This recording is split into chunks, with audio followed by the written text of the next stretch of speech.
This episode of Simulation Nation is brought to you by Avkin Incorporated, your one-stop shop for everything wearable simulator and standardized patient.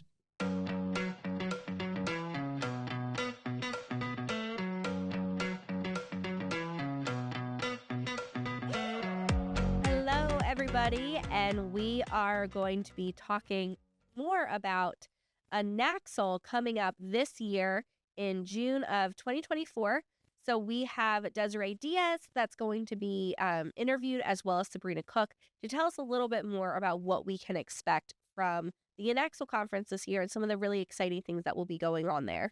Yeah, I'm really excited to have Desiree, the president of INACSL, as well as Sabrina, who spent hours and hours planning this conference, just to hear a little bit more about what they are really excited for. And, you know, for people who are maybe first-time attendees or people who have been attending for a while, what are the things that must-see, must-dos, and just hearing a little bit more from, like, how they peek behind the curtain, and, you know, and having them give us a little bit of insider info. So it's going to be exciting. I think there's so much that goes into the conference planning process. And again, these things are planned out for years. Again, going to Raleigh, we were actually supposed to go to Raleigh back in 2020 when it got canceled. So it's exciting that we are going back now and being able to have that at the Raleigh Convention Center. Again, we're really excited for what this is going to look like in terms of all the keynotes that are prepared and all of those other things. So it is really exciting because we're kind of going to get an additional little sneak peek to understand kind of what the insider info is in terms of attending this conference and what that's going to look like. So we're going to listen to Desiree, again, the president of INACSL, as well as Sabrina, who has put in a lot of work to get this conference planned, just to understand a little bit more. Desiree and Sabrina, thank you so much for joining me today on this episode of Simulation Nation. We're going to be talking all about the upcoming INACSL conference. And I just wanted to check in with you guys and hear a little bit more about what you're excited about and the must-sees, must-dos.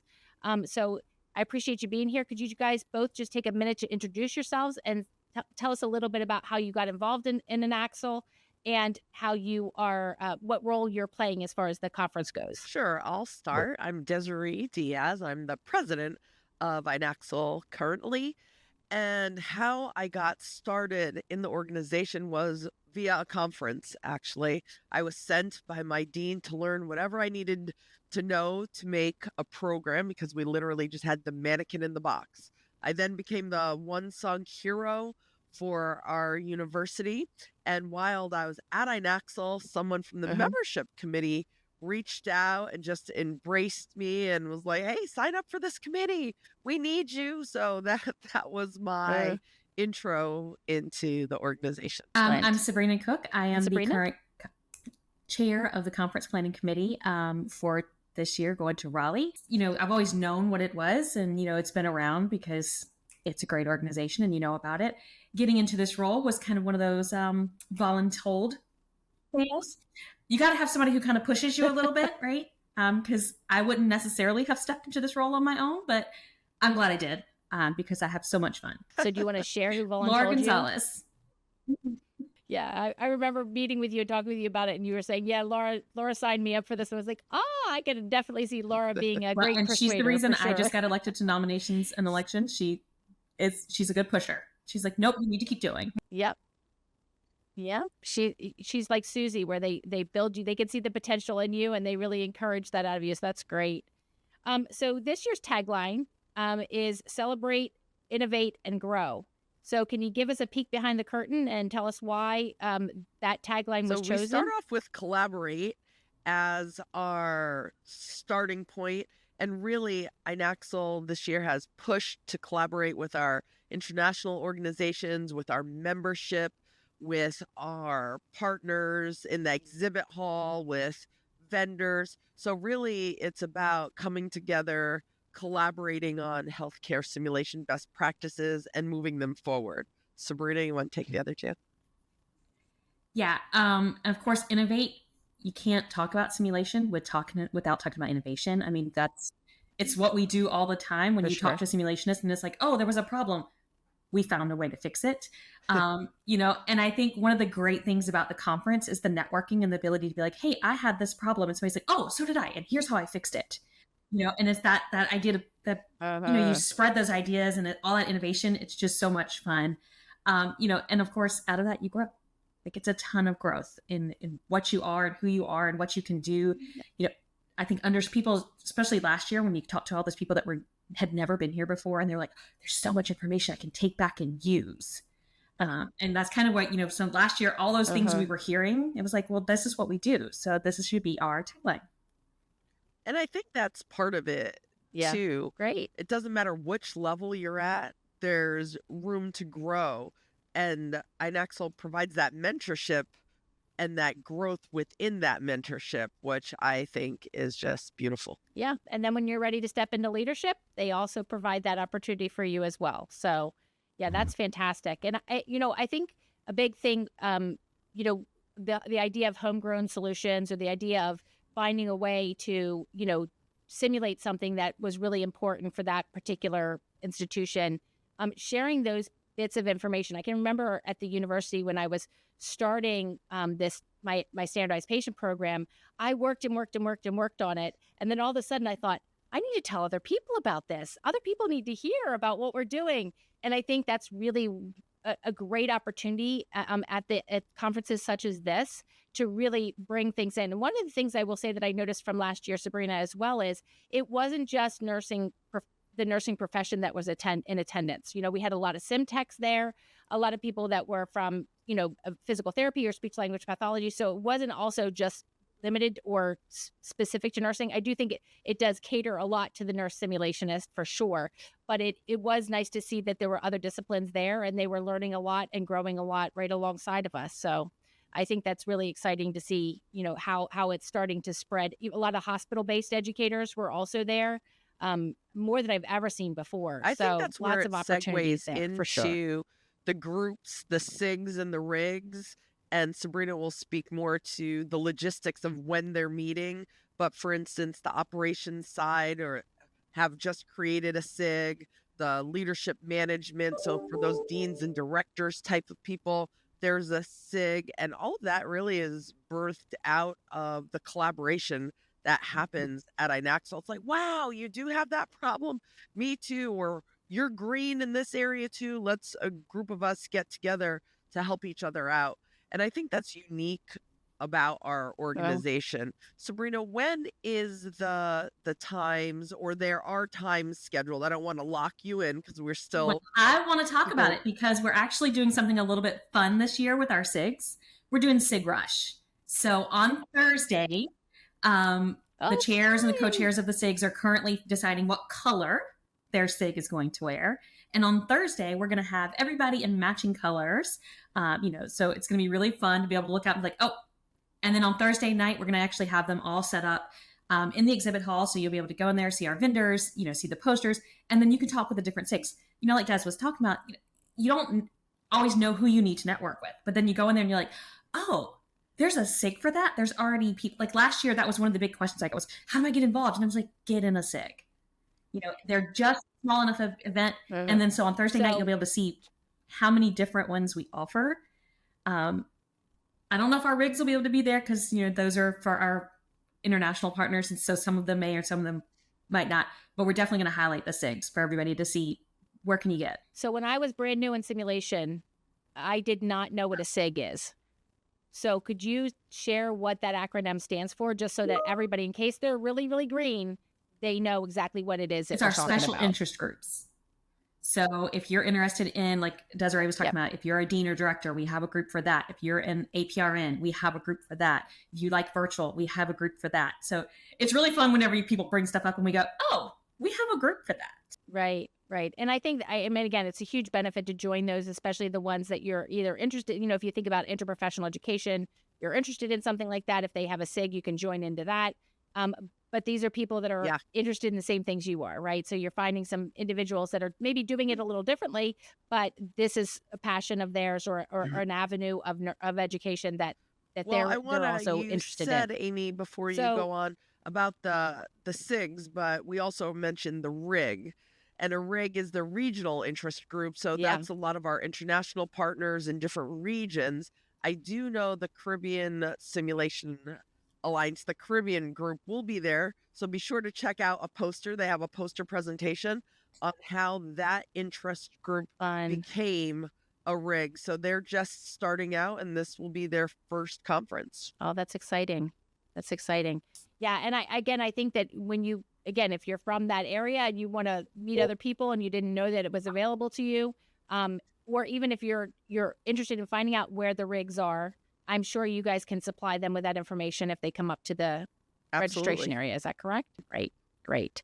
So I hear a lot of enthusiasm and excitement and a lot of really great benefits. But if you were to boil it down to what is the most beneficial reason for attending the INACSL conference, what would you say, personally, and then if you're kind of looking at this from a professional development perspective? So it may be the same, but if it's two different things, that's fine as well. But I feel if like you had to boil it down, what would you say? Sabrina, like, what is your one word or your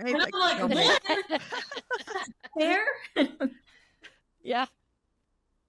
Yeah, exactly. I know I'm asking a lot, but just trying to, say, if you had to go back to, if somebody had to make a justification, go back to the dean or director and say, this is really why I need to attend, and this may resonate with them. I thought maybe it would be a good opportunity to share that. Personally, for me, INACSL is coming home. It's that collaboration group.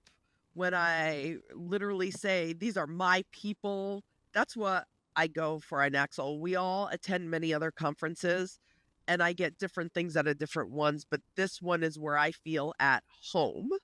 Now, professional development wise, I am looking forward to this conference in particular. I am the APRN SIG liaison to the board, and there's a couple of APRN tracks presentations for that nurse practitioner group. I'm really looking forward to that. But the other piece, you said professionally, why should you come for professional development here? As the undergraduate simulation coordinator, it keeps me in tune to what other programs are doing around the globe, literally, for that undergrad component, because we're struggling with some of the same issues. So that's where I get fed for that. So I have those three main areas. I would have to definitely say that collaboration is probably one of the, like, when you go to the conference, you instantly, like, you just sit down and you're eating with somebody, and then you're like, oh my gosh, I was eating with Pam Jeffries and Susie Cardong, and they're so approachable, and everybody on our board and everybody in a leadership position, they're just super, and it's like, oh yeah, I've experienced that same problem, or maybe you have a solution to a problem they haven't thought of before, and they're so open to it. And that's probably the best part, because sometimes you go and the people who are higher up don't really feel like they're listening to what you're saying, and they want to, I just love that part. It's just so, conversational. Like, it's our people.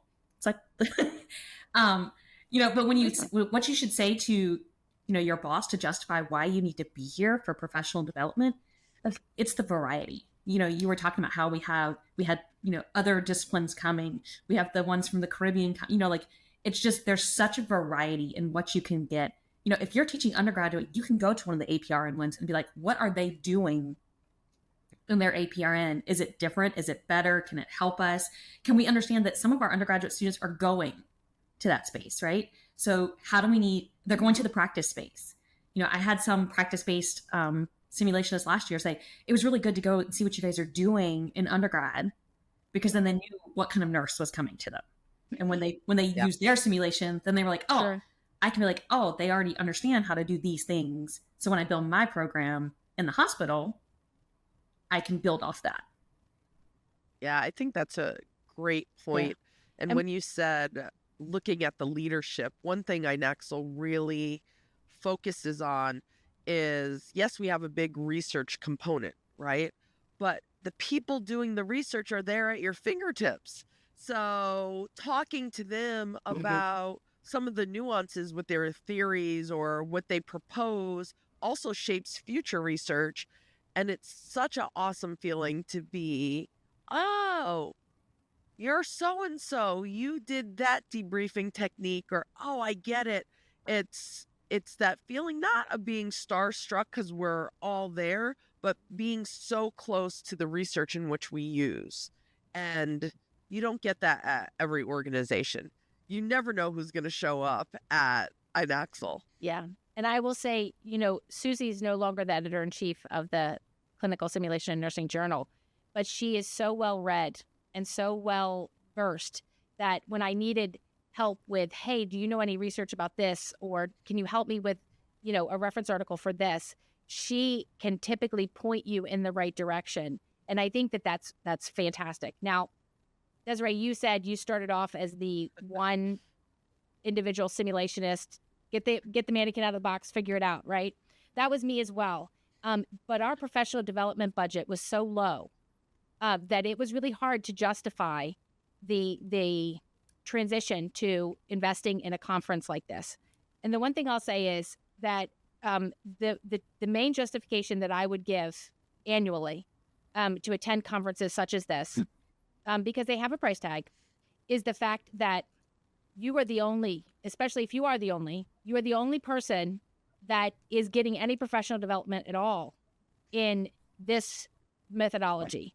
And that if I am to be fed, I cannot just be fed by reading articles and by, at the time there was no podcasts or anything, but, by reading articles or by, going on the listserv, because at the time it was a listserv, that I needed to be amongst my peers because I had no way of measuring what we were doing versus another institution.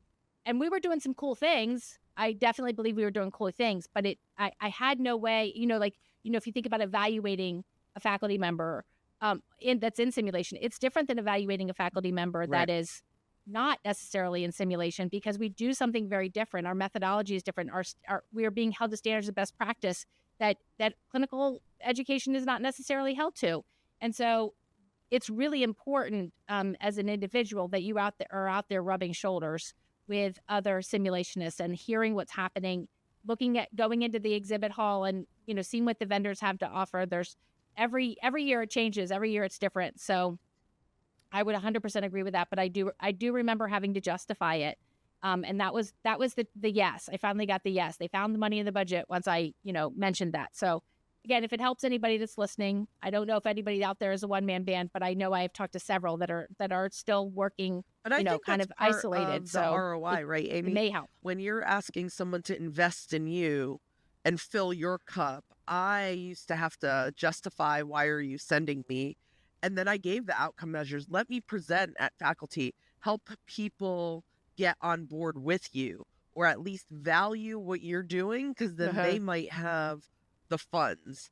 So I just started to create that momentum, and it was helpful. So I often say to people, don't just ask for money, give them what you're getting back. Everybody wants to know, where's my money going?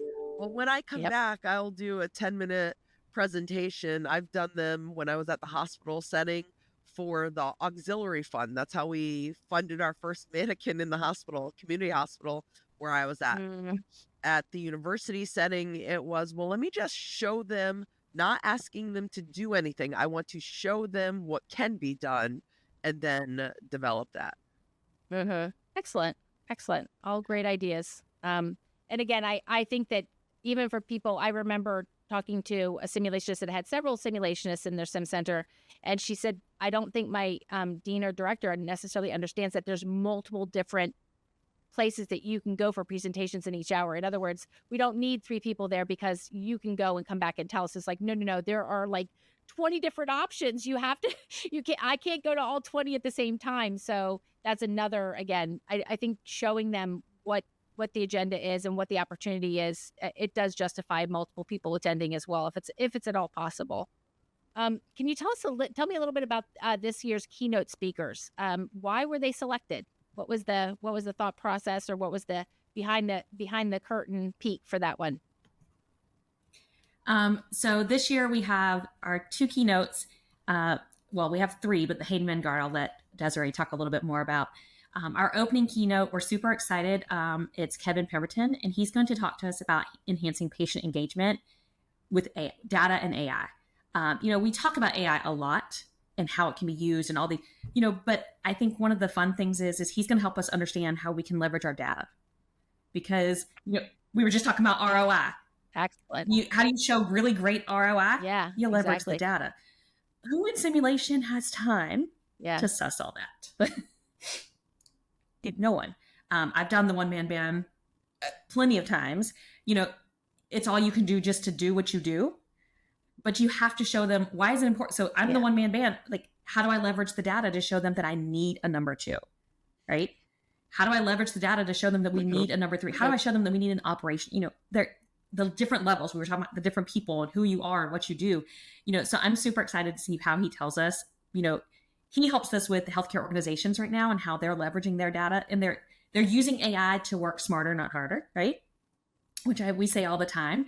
And it's how do we leverage that data to say, all right, now you can do the thing that you're really good at, the thing that you're an expert at, because I love data, but I'm not an expert at data.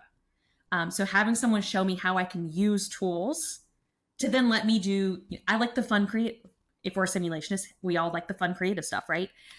So how can I use the tools that are out there to help me do the fun creative stuff? So I'm really excited to kind of see how he shows us what he does, in healthcare and improving those outcomes, because, honestly, that's totally what we're always talking about, right? We have to get our students, we have to get them to understand, we have to get our learners, but it's ultimately about patient outcomes. That's the whole point, is we need to get solid healthcare workers who can give us solid healthcare outcomes. So showing us how that all interacts. And it's a different look at AI, right? Because we've all talked about how you can use AI to create this and create that, but how can we use it to do the stuff that I don't want it to create everything for me? I want to do the fun stuff. So he's going to show us how we can use it in other ways. And that's going to get us started. Right. We're going to close with Rebecca Love, and she's going to talk to us all about, how nursing innovation, there's so many changes that have happened, right, in nursing, and how innovation and how we can use our practices to this profession that we love and make it even better. And I think that's a really great way to end. It's super positive on how we can take and grow who we are, and use our power as a profession to really innovate and grow and show them, as we keep talking about ROI and having to show them what's the value in simulation, right?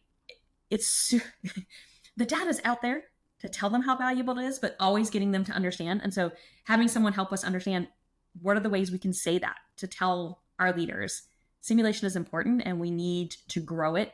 And it doesn't just need to be, you send them to me for simulation. It needs to be ingrained, right? All of our learners need to be doing it all the time. Yeah. Yeah. And I think also the transferability, right? Documenting that transferability to a clinical setting is really very vital to having all that engagement, for sure. So Rebecca Love is a nurse entrepreneur. So she is a woman after my own heart, 100%. I totally, I found her. She became an entrepreneur a bit later than I did, or at least maybe right at the same time. But she's very much of an advocate for the idea of we as nurses have really fantastic ideas. And I would say as simulationists, we have really fantastic ideas.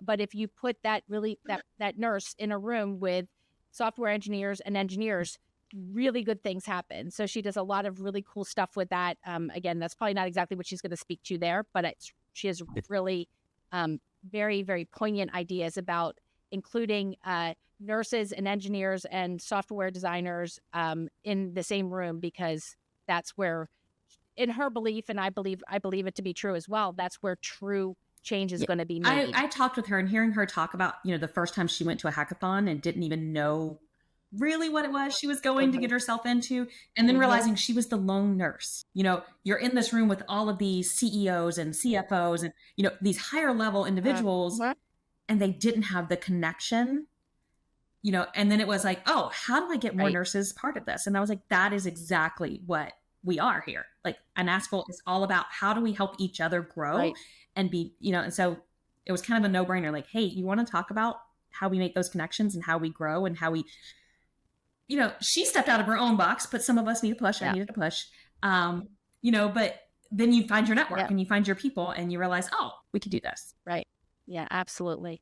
So Sabrina said she was going to leave the Hayden Vanguard Award lecturer to you, Desiree. I have to say that I'm a very proud inaugural Hayden Vanguard awardee, and that happened back in 2015, and the actual presentation was in 2016, but it was a very poignant moment in my personal career, and then also in just kind of like seeing that that the things that we were creating at the university at the time were having an impact on a broader market. So it is a very special time. And it always brings warmth to my heart. Sabrina, you had mentioned the Hayden Vanguard Award, and it is something that's very near and dear to my heart. I was the inaugural Hayden Vanguard awardee, and I have to say, personally and professionally both, it meant so much to me to be selected. I think that to know that you're doing really cool things yourself, that's easy, but then to be, really selected by a group of your peers or even by a group of your mentors, it meant so much to me. I mean, it literally brought tears to my eyes. So, Desiree, can you talk a little bit more about what goes into the selection process Absolutely. for the Hayden Vanguard Award? It was a very tough process this year. There were quite a few, I think maybe somewhere around 10 plus or minus a few.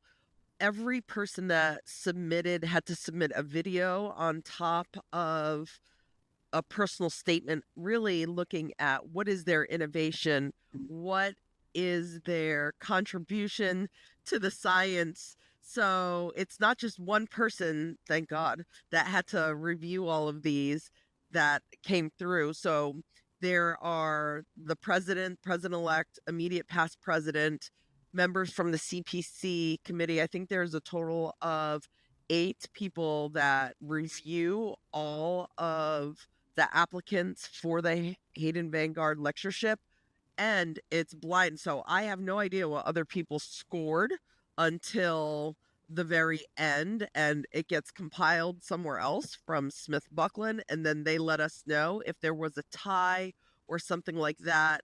We would find out afterwards. So to me, I was like, oh boy, I hope I'm close to everybody else, because you're literally looking, reviewing, critiquing in the sense of what would fit for our theme when you're looking at the collaboration, innovation, and is there growth trajectory in there? So it's definitely an honor, like you say, Amy. The stakes were high, and I felt that pressure reviewing them. You definitely want it to be something engaging as well. So I think we did a great job in selecting the person this year. Sabrina, I don't know if we're allowed to share or not. I think it might be on our website, but you're the boss here of CPC. It is on our website. It's Jennifer, and I'm going to say her last name completely wrong, Viveros. She is going to talk about, and it's super timely, like what she's talking about. She's going to talk about community-informed simulations to reduce stigma for care of individuals with opioid use disorder. I mean, that is so on point for everything that is going on. How do we help learners, deal with all of these different changes and things that are going on in their life? Like, I'm so excited to hear what she has to say and how that was, intentionally put into the simulations, helping them learn about these very difficult things, in that psychologically safe space. Yeah, that's excellent. And does she happen to be from UMass Boston? Because I believe they started a program very she's similar from to this. UMass Do you Dartmouth. know where she's from? Dartmouth. Okay, so maybe they're working together. But yeah, that's really cool, amazing. And I know I actually had somebody approach me about this type of an individual, and it was Deborah Nestel. I asked her, what do we call these? They're not standardized patients. They're not really simulated patients. And she said they're expert patients. And I thought, oh, that's a really good word to use to describe an individual that's coming into a simulated area that is trying to work with, maybe a lived experience that they personally had. So I don't know if that's the term that's been widely accepted, but I did like that term, that utilizing that term or that way. So just switching gears, Raleigh, North Carolina is actually the hometown of INACSL, or the headquarters of INACSL. So I'm assuming that you guys have had a chance to visit it before, but I don't know. Have you been there before? Is there any fun things to see or fun things to do? After the conference is over, at the end of the day, that you could advise people to, or maybe a great restaurant that you've been to before? I have never been there. So I don't think I've ever had bad food. But I like to eat. That's probably my favorite part when I go places, is where can I go eat? There are so many so many restaurants nearby. I know that our North Carolina house, they're curating their favorites to kind of put on the list for us, which is always nice. You know, when the people who live there, who eat, because I'm one of those, I'll go eat and they're like, what was that restaurant that I ate at that was so good? And I cannot remember to save my life. So thankfully our locals are going to give us that little, hey, you want somewhere really good to eat? This is where you should go. You know, and if you just look around the convention center, there are museums, there's art. Like, what are you into? Do you want to go to a park? They're not far from there. You know, it's just such a nice little cozy, it's a city, but it still feels cozy and small. You know, so I that's one of those ones where I'm like, oh, we're going to Raleigh. It's a nice little fun place to go. Exactly. I toured one of our pre-cons.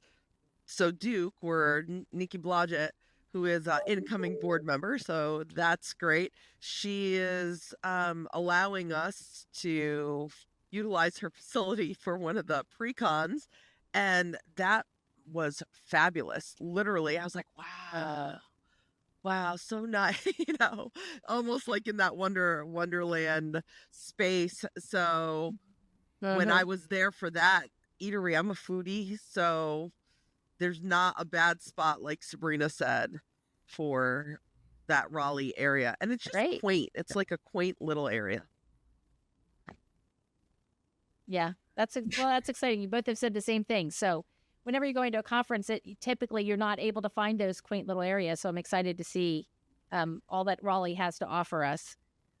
So as far as the conference goes, what are some of the things that are maybe unique that are happening this year, or things that you want to make sure that anybody that's attending, they don't forget to do? Is there any highlights that you want to talk about? Well, Desiree already talked about our pre-con day and the sim tours, and this year you get a 2-for-1. So you're going to go to Duke and North Carolina Central University. You know, and I think that's fun. Anytime you get to, I love going to sim centers. Simulationists, I think we're sim center junkies. We just really, really love going and having a good time and seeing what other people are doing. And when you get to go to 2, and we're doing both a morning and an afternoon tour. So, you know, last year the tours booked up and we had a waiting list, and, you know, it was like, wow, that's crazy. Like, we need to be able to get more people. So this year we kind of talked with them, and the 2 centers were like, absolutely, bring them twice. So that's really exciting that you can, you know, if you're a morning person, you can get up, you can get on the bus, you can go, you know, we have that nice bus taking you over there, letting you see both sim centers. And if you're one of those people who are like, you know what, maybe you're driving into Raleigh on pre-con day and you're like, the sim tour is really what I want to see. Well, then book the afternoon. Yeah. It's for a lot of people, the good thing about Raleigh is it's not far from you. If you live on the East Coast, I feel like it's not far from you, no matter where you are. So, you know, you can just roll in and they'll be like, hey, I'm going to jump on the bus and go sim tour. You know, along with all of our other pre-con days, it's a fun day. I think pre-con day is it's a fun day, you know, because it's a little bit smaller. You get a little bit more of that interaction on pre-con day. You know, another thing that's going to be, you know, I'm super excited for the pre-cons. I love the tours, but I also just like, you know, that you can get in there and you can get the different things. You can see some of our partners, like Desiree was talking about. Aspie's going to be there. SimGhost is going to be there talking about stuff. And it gives you a chance to see what they do in their organization when you may not have been able to go to their conference. You know, and it may be like, hey, the sparks that I need to go to that conference too. Now I need to talk to my bosses about how do I get there. So Pam Jeffries will be doing a book signing of, I was looking around, see, I thought I had it right here. On the practical guide for nurse practitioner faculty using simulation and competency-based education. Thank you, Sabrina. I'm like, I don't want to get that title wrong. On Friday, and that will be in the exhibit hall. So that's very exciting. Feel free to pre-order your book, bring your book, purchase it at the Wolters Kluwer signing. But again, I'm not sure how many books that they're going to have there. It's just very neat to be around some of our sim giants right there at the conference. So that's a wonderful thing happening. There is the signing. I'm looking forward to the lightning rounds to get some quick information of what's new and good out there. So I'm excited for that. Now, are those lightning rounds, are they at certain times of the day, or are they at You're asking like tough throughout questions, the days Amy. in the schedule? I'm so sorry. I just want to make sure everybody you knows. don't have to where look go hard. for these things. Almost Where do they every find them? session has lightning rounds. So in the lightning round, you get 3. You get 3 presentations Okay. for one. So they're going to be quick little 10-minute presentations with a Q&A at the end. And almost, if you look on the schedule for, the conference, almost every session, there's a lightning round. We were super, super excited. It gives people a chance. You want to present, but maybe you're a little scared. I hate talking in front of people, which is really hilarious because that's what I do all the time. But you want to present at a conference, but you're like, I don't know if I have enough information to do a full podium. Lightning rounds are perfect. And we got so many submissions for lightning rounds. We were so excited. And the variety, if you look, they're kind of tagged on what they kind of group together as a grouping of 3. It is so the variety is it's exciting. That's great. That's great. I know the poster sessions are typically in with the vendors. Is that Yes. the same this year as well? And lunches will also be in the exhibit Yeah, hall? so they'll have to look on their That's schedule correct? to make sure they know exactly which days, because on Wednesdays, of course, it's somewhere a little bit different. And on Friday, it's a little bit, on Saturday, it's a little bit different. But on Thursday and Friday, it's in the exhibit hall with our vendors. So you can grab something to eat. You can talk to the vendors. You can look at the posters. You can snuggle with puppies because they're coming back. Oh, puppies. Everyone loved the puppies. The Avkin booth was directly across from the puppies last year. We really had a huge benefit of the puppies attracting lots of people to come to our booth. So I appreciate that. I don't know about this year, but our booth number is 210 if people want to stop by and visit the Avkin booth this year. But yeah, it was a lot of fun watching everybody come and hold the puppies. And I think a few may have gone home with people. One I don't actually went know. home with someone that was an attendee. Another one got an application put in by an attendee. And then the third one, she contacted her family who lived nearby to put in an application. So the fun part was they said that one was fully adopted and the other 2 had actual multiple. They said they were getting multiple applications for the other 2 by the end. So that's really awesome that not only did we all get to cuddle and have fun with them, because who doesn't love cuddling? But we got them home. Who doesn't love a puppy, right? All right. Well, so I end every podcast episode asking everybody that joins us to identify when was the time that you knew you were actually a simulationist? What was the moment where you're like, when was the transition, right? Like what happened when I knew? And we've gotten lots of funny responses from people, and some of them aren't as funny, but it's like it's a poignant moment in time. So I wanted to give you guys a second to think through that of like, when would you say I have identified myself as a simulationist? I would say for me, it's when I became a hoarder of plastic trays, eyelashes, ripped nylons, anything that could be used on a mannequin. Okay. Or like when you're Googling tattoo sleeves. Right. So I would have to say Sabrina, something very you? similar, but it's whenever you realize that we were getting makeup to do moulage, and I was trying to create a wound, and I was trying to make it match the tone of the mannequin's skin so that I could then apply it to it.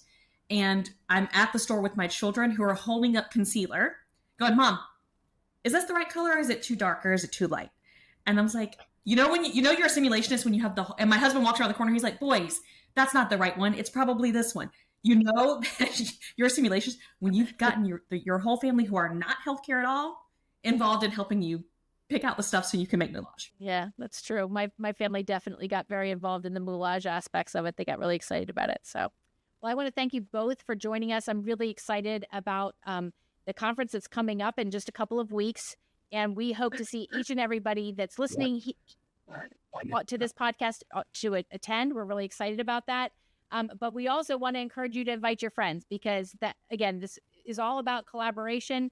The more we can rub shoulders together and hear the successes and also the struggles, right? We're not afraid to take off our masks and reveal where we're struggling or what we're having a hard time with. So I really encourage everybody to attend, and we really hope to see you there in Raleigh very soon. All right. So do you identify it all with their idea of, you're a simulationist when? Do you remember me getting you guys involved in some of the stuff? I mean, obviously you were an SP at the age of 16? Yeah, we did SP. So I don't remember ever like doing anything with the mannequins or anything like that. I remember it was very normal that we would go and like after school sit in the sim lab with mannequins and like that. We Which spent is all not of our normal time for most people. Or we spent all of our time in the skills lab, or like if we were sick and staying home, then we had to go sit in the computer lab at the skills lab. Yes, several times. I remember that very distinctly growing up. That's what me and Bethany, my sister, were talking about that recently, where it was like we still remember the very distinct smell of the skills lab and like sitting in there being sick and being like, I just want to go home. Like, this is the worst. I'm sorry that I did that to you. I don't remember bringing you in. Distinctly remember that. And then I also remember having to move mannequins. Now, again, it was like we were moving the high fidelity ones, but we were moving like the low fidelity ones. I remember that. But yeah, not really like dressing them up at all. I do remember for like UD day and stuff like that, you would put different outfits on them, but that's really low. And then I had to put the place in lockdown during Halloween because I was afraid things would disappear. Yeah. Yes. I think that's valid. I think that's a valid, valid concern. Sure. Yeah. Yeah. Yeah. Well, and I would say that like there's so many different things I would say that where I have arrived as far as being a simulationist, but the one big one was when I walked in one day after they had open lab and my teaching assistants were there running it, and there was blood splattered everywhere.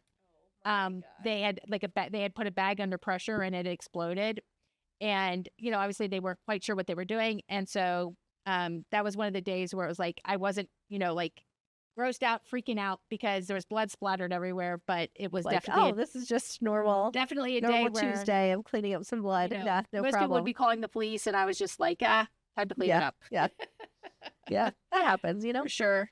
Yeah, I thought it was really interesting, too, to hear about how the Hayden Vanguard process has really matured and developed over time. I think that's really interesting to see how now, they're accepting submissions and things like that, where in the past it was really more of a hand-plucked mentality, right? Well, like I think it's because I was the first. Yeah, and for you, it was, again, they weren't necessarily going to get submissions, and so they approached it from more of a, hey, are you interested? Can you put in a presentation? Yeah. And to now really moving toward like video submission and all of these other things. Again, I just think it's really interesting to see how much it's grown over time. Really exciting to see kind of the different people who have gone through the Hayden Vanguard and just the different people who have been honored with that.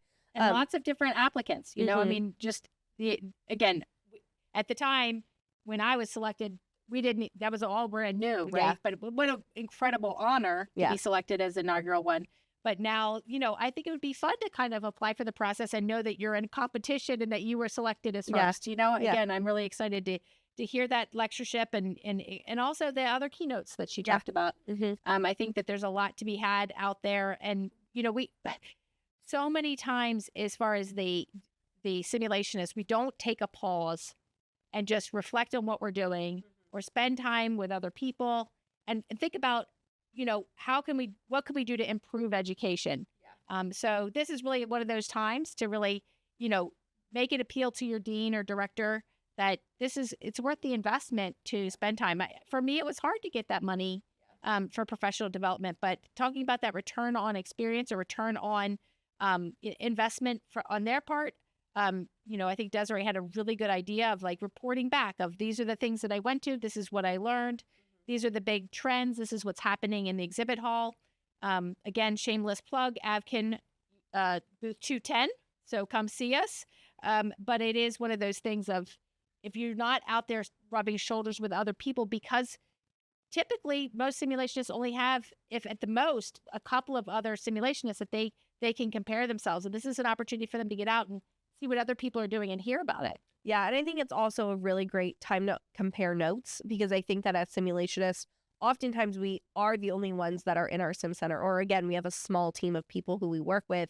So really being able to also compare notes to see what other people are doing, how they're solving problems, how they're approaching serious best practice, how they're approaching common issues. I think that everyone is always really open to wanting to share and talk. And we've discussed this several times of the amazing people that we get to interview on this podcast, where they are always so giving, they're always so approachable. And so being able to, again, sit down with Susie Carden-Negrin at a table and just be like, so what's your philosophy on approaching when students are laughing in simulation? How have you handled some of that in your career and things along those lines? But being able to sit down with these people and again, just be able to have kind of that casual conversation. I think that those are the opportunities that are really valuable.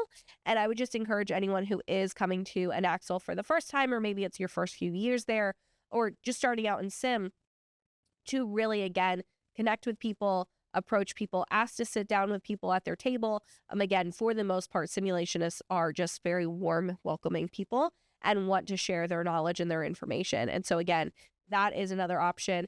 And also know too that a lot of times, again, this depends on the vendor, but there are a lot of times too with vendors where they can offer additional insight. So if you do have questions in terms of how to approach things, usually vendors can also offer some additional resources or concepts to help you with any problems or issues that you are facing.